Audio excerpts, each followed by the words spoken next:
Ganito dapat idisenyo ang isang modernong kusina. Dati ang mga cabinet ay hindi umaabot hanggang kisame at ang countertop ay may mga water-retaining strip na nagiging maitim at inaamag sa paglipas ng panahon. Ang malaking refrigerator ay hindi lamang lipas sa estilo, kundi kumakain din ng mahalagang espasyo sa sahig. Bukod pa rito, ang mga nakausling cabinet at countertop ay hindi maganda tingnan at ang mga sulok nito ay nagiging taguan ng dumi at tirahan ng ipis na nagpapahirap sa paglilinis. Dahil sa inis sa setup, nagpasya ang asawa na gawing ganito ang renovation. Una, gawing full height ang mga wall cabinet hanggang kisame. Isang matapang na desisyon ang ilipat ang mga pampalasa sa designated rack upang mapaluwag ang countertop. Mag-install ng 2 linear sensor lights sa ilalim ng mga cabinet para mas maliwanag ang lugar, lalo na kapag nagpuputol ng gulay. Tanggalin ang lumang water-retaining strips at direktang punan ang mga bitak sa gilid ng dingding para sa mas malinis at simple. Huwag gumamit ng maliliit na tiles sa kusina dahil nagkakaroon ito ng maraming siwang na nagiging taguan ng dumi. Sa halip, pumili ng malalaking tiles na madaling linisin at i-install ito ng patayo para mas madaling i-maintain. Palitan ang tradisyonal na flat doors ng mga base cabinet.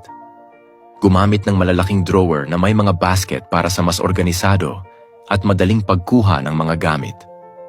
Ang disenyo na ito ay nagbibigay ng kaayusan at nagdadala ng kaunting romansa sa espasyo. Sa halip na karaniwang left-angled cabinets, subukan ang isang diamond-shaped cabinet na nagbibigay ng kakaibang estilo at dagdag na imbakan. Ang bagong anyo nito ay hindi lamang functional kundi nagbibigay din ng modernong touch sa kusina. I-integrate ang mas malaki at mas modernong refrigerator na may copper finish. Ang refrigerator ay isinama ng maayos sa aesthetic ng kusina at tumutugma sa espasyo para masulit ang layout. Magdagdag ng ultra-thin pull-out cabinet sa tabi nito para sa dagdag na imbakan at maglagay ng perforated boards upang maibitin ang mga madalas gamitin na kagamitan.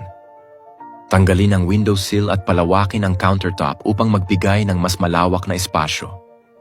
Ginagawa nitong mas magaan at kaaya-aya ang paghuhugas ng pinggan habang may magandang tanawin. Palitan ang double sink ng isang malaking single basin undermount sink. Ang mas malaking lababo na ito ay mas madaling linisin at kayang magkasya ang malalaking kaldero na nagbibigay ng mas malinis at organisadong kusina.